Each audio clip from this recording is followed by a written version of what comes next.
Good morning, students. Welcome back to the class Combustion and Flame. In the last class, we have discussed about what do you mean by combustion and what are the types of combustion, and even we have discussed about the importance of air while burning of our substances. So, in this class, we have to move for the other objects.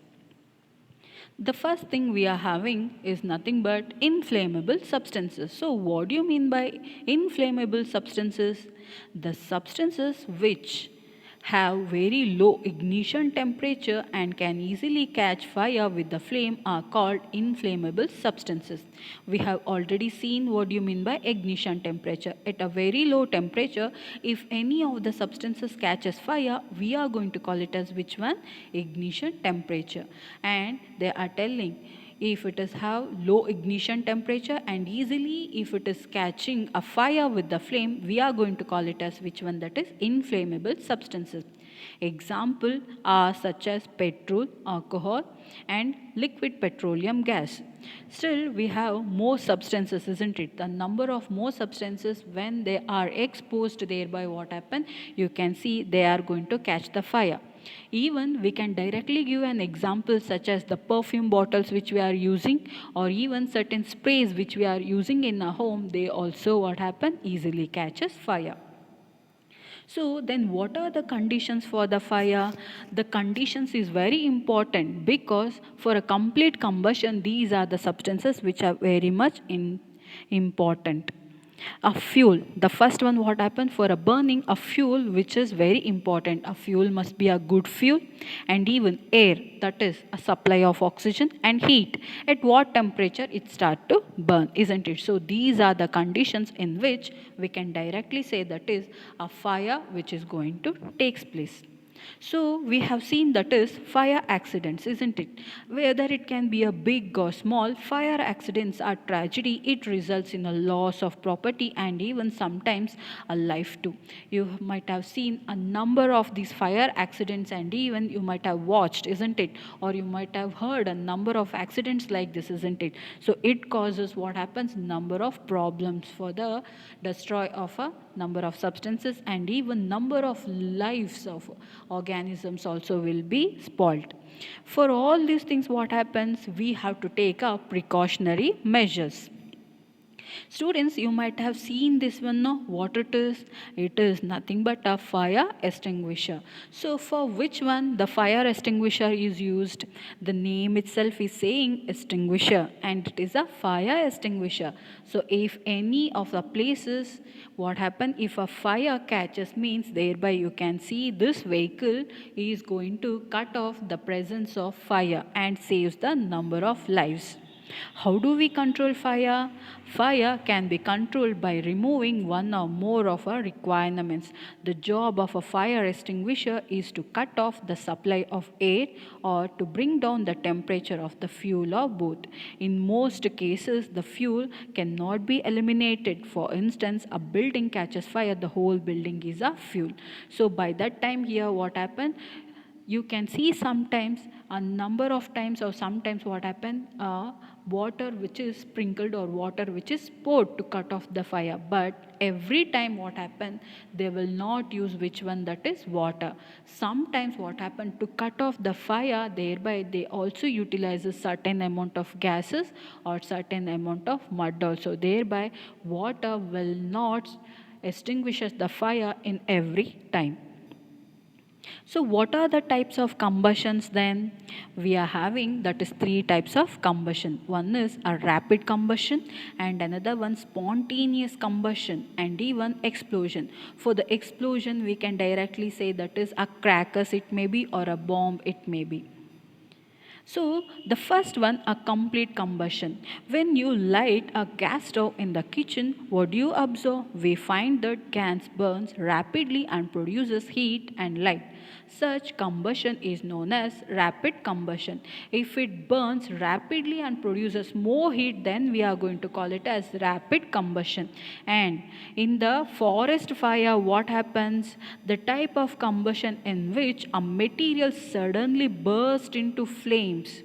without the application of any apparent cause is called as spontaneous combustion. So thereby what happens, it is a spontaneous process and thereby no other extra activities is not needed. But sometimes even you can see for the kind of a forest fires, the human beings will become a main reason. And the next one here we are having a crackers, that is explosion. When a cracker is ignited, a sudden reaction takes place with the evolution of heat, light and sound. A large amount of gas produced in the reaction is liberated. Such reaction is called as explosion. Not only the crackers, even the explosion of a bomb it may be, or even if any of the substances what happen, whenever it starts to explode, there we are going to call it as explosion. That is a sudden real release of energy thereby takes place. So here we have to go for which one, that is a structure of a flame. So what are the structures of the flame here? First we will be having that is outer part, middle part and the inner part. First we shall learn about the inner part. This is the innermost part of a flame. This is the black part of the flame that contains unburnt particles of a carbon from which the unburnt fuel with a very low temperature. So hereby what happened, the size of this one or even the area which is present here, thereby what happened, you can say that is which is not so heat. And here you can see that is the outer layer, non-luminous zone, that is very extra heat you can say, and luminous and dark zone, and even that is a blue zone, isn't it? So these are nothing but the kind of a flame structure. A middle part, this is the biggest part of the flame. The colors in these are varying shades of colors and orange, yellow and orange. This is a luminous flame because it emits light. Since it emits light, what happens, a luminous itself is nothing but a shiny or a light which is produced. This part also not extremely hot compared to the inner part. Also what happens here, also they are telling it is not also a hottest part. Incomplete combustion takes place. That is why what happens, it burns orange and even it is luminous. And the next thing we are having, the main part is which one, outer part. This is the hottest part of the flame compared to the middle, outer and inner. The hottest part of the flame is nothing but which one, that is outer part. This part has an unlimited supply of oxygen because since it is exposed to air, thereby what happens, it is burning and even the more amount of heat which is liberated. Whereas in the middle part and even in the inner part, oxygen supply will not be seen at a proper time and a proper rate, thereby what happens, you cannot see that much more heat which is produced. So complete combustion takes place here, whereas in the other two, that is in the middle part and even in the other part or in the inner part, thereby what happens, incomplete combustion will be taking place since incomplete supply of oxygen which is produced. But whereas in the outer part, to the outer part, thereby what happens, you can see a complete combustion which is taking place. That is why they are telling it is a hottest part of which one, flame. This part of a flame burns with a bluish in color. It is the non-luminous that does not emit light. Even you might have observed in your stoves. That is, if a flame which produces blue in color or burns blue in color, you can say that is no particles of a black particles which are observed. But when you are going to see that is a color of a flame which has been changed, means the vessels will start to have a black like substances, means we can directly say it is a incomplete combustion. So a blue color flame indicates that is a complete combustion which is taking place. Fuels. The sources of heat energy for domestic and industrial purpose are mainly wood, charcoal, petrol, kerosene, etc. These are called which one, that is fuels. Which fuel to use, that is which is the nature of a fuel which is very good. A good fuel is one which is readily available with a cheap kind of a amount, isn't it? It must be a cheaper. It burns easily in air at a moderate rate. It produces large amount of heat. If we are going to pay that is more amount and energy which is produced which is very less, means what happen, thereby we can get a loss. That is by what happen, we can say it is not a good fuel. So if it produces more amount of heat, we can say it is a good fuel. It does not leave behind any undesirable substances. Undesirable substances are nothing but the harmful gases which are produced are called as undesirable substances. There is probably no fuel that could be considered as an ideal fuel. We should look for a fuel which fulfills most of the requirements for a particular use. So a fuel must be a good in nature, so that what happens, it must produce more amount of heat. A fuel efficiency. The amount of heat energy produced on complete combustion of 1 kg of a fuel is called as, which one they are telling, calorific value. So calorific value is nothing but if a 1 kg of fuel is completely burnt, whatever may be the energy which are produced are called as which one, calorific value. A calorific value is expressed in the units called as kilojoule or even that is kg per kg. Here you have number of substances with the number of calorific values. A cow dung wood they have given. We shall look after the petrol, diesel and kerosene. So thereby what happen, you can see the kind of petrol, diesel and kerosene are having same calorific value.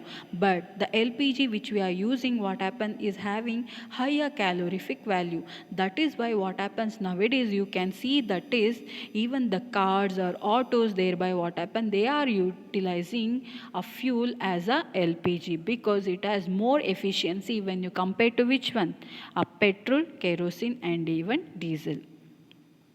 What is a good fuel? Any fuel which produces more energy with a good amount of heat. We are going to call it as which one, that is a fuel, good fuel. Why do they say that a particular car is good? Because the engine of a car is good. A fuel is considered good or valuable if it has a low ignition temperature and it produces a large quantity of heat. It represents its calorific value is high.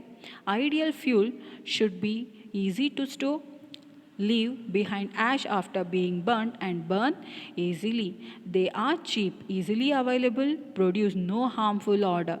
Complete combustion means we have already seen, isn't it? That is, every atom of a fuel will be converted to its most oxidized form. If each and every substances which are burnt, if it is converted into its oxidized form, means thereby what happened, we can say it is a complete combustion and no residue or no particles which are left behind.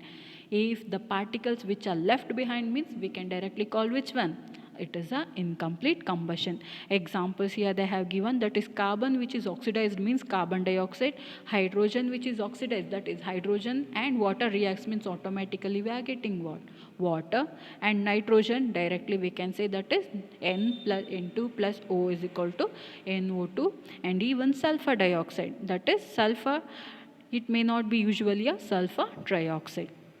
Which is the best cooking method? A best cooking method is nothing but utilizing a proper amount of fuels in which the food what happen which gets a good flavor. Any method can be adopted for cooking, but the secret for the food is tasty by making sure the food is cooked, raising the right amount of oxygen is needed. The amazing flavor of the food remains the same. So they are telling if a proper amount of fuel which is oxidized means what happen, automatically they are saying a food will be a tastier one.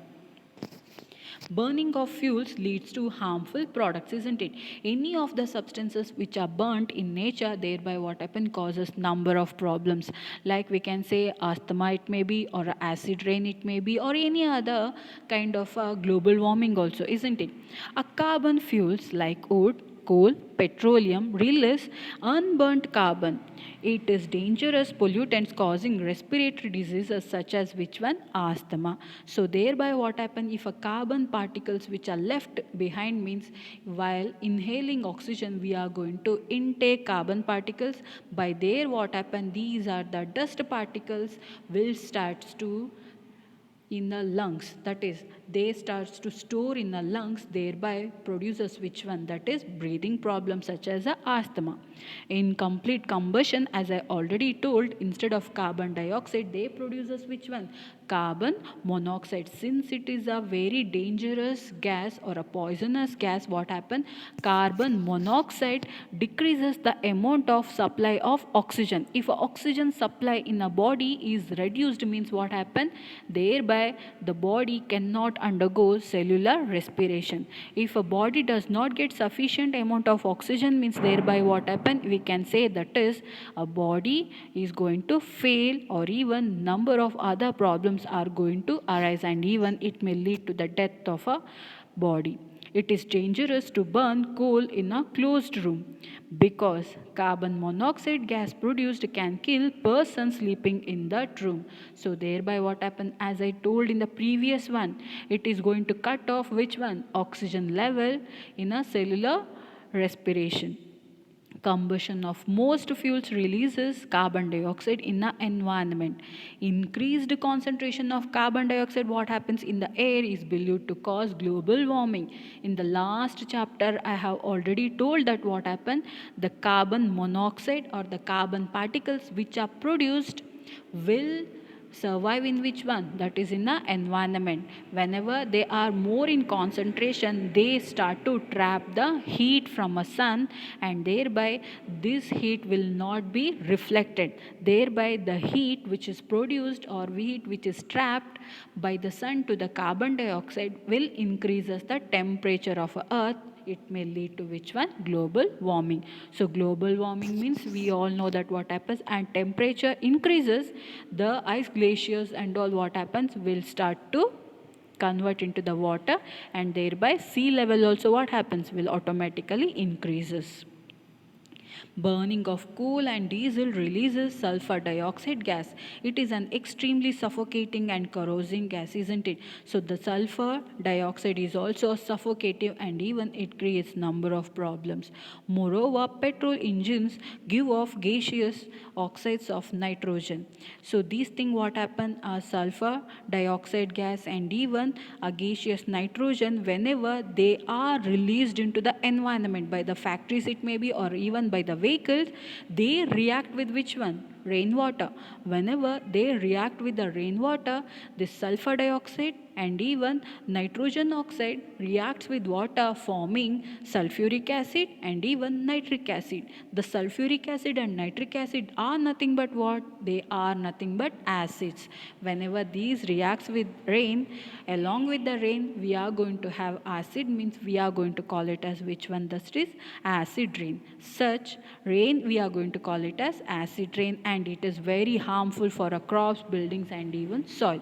Whenever acid falls on any monuments, what happen? You can see that is the shiny nature will be spoiled, and even if it falls on a crops means what happen? Crops will be spoiled, and even if it falls on a soil means what happen?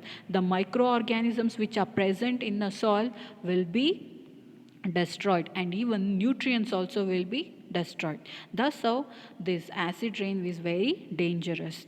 The use of diesel and petrol as fuel in automobiles is being replaced by CNG, that is compressed natural gas, because CNG produces harmful products in very small amount. CNG is a cleaner fuel. So they are telling a diesel and even petrol, what happened compared to the CNG, they are harmful little, but the CNG completely burns in the air. So what happens? Since it is a cleaner fuel, thereby the products of a harmful substances which are produced, which is very less. So in this chapter we have learned that is the importance of oxygen and the fire extinguisher, and even our types of flames we have learned.